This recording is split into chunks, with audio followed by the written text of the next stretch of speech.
girls, and welcome to the Strong Girls Guide to correctly doing your planks. Planks are one of those exercises that we see a lot of time in gyms, but unfortunately you're not always getting the most out of the plank as you think you are. I'm going to go through a few exercises which are going to help you create the perfect plank so that you can reduce any risk of injury, increase midline performance and build strength in your core. Alright ladies, so the first thing we're going to do is go through what your midline position should be during the plank. So I want you to imagine that I've got the floor in front of me and that I'm in my planking position on the floor.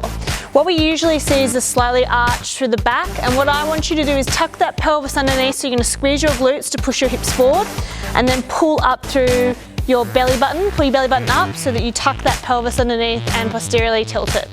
Then you're going to think about pulling the rib cage down and engaging the core, so you've got this really strong midline through your holding your glutes in place, holding your core in place to support your back. And this is the position that we want to hold the whole time through the plank. So we want to make sure that we're nice and strong through that midline and we're not tending to relax and just hold yourself up on your elbows and your knees or your toes while you're doing the plank. Next, we're going to go through the positioning that you need to be in for your plank.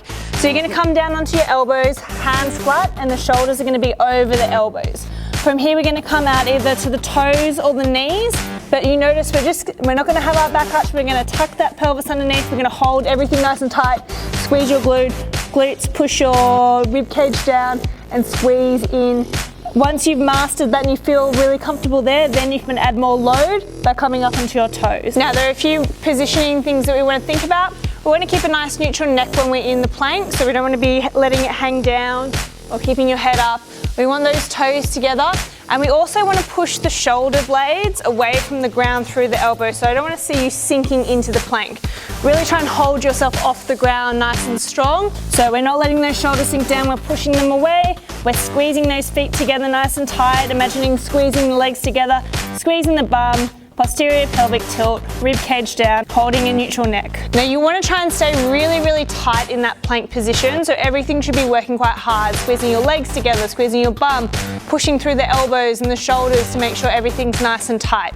It should be quite challenging for that time, so it shouldn't be an easy position just to kind of hold and relax in. Last thing guys, don't forget to breathe in your plank. I know sometimes it can be hard, but you want to be able to maintain tension through the body and breathe at the same time, so being able to do those two things in unison so that you can keep holding and building strength for longer. Alright guys, hope that helped improve your plank. Give it a try and let me know how you go in the comments.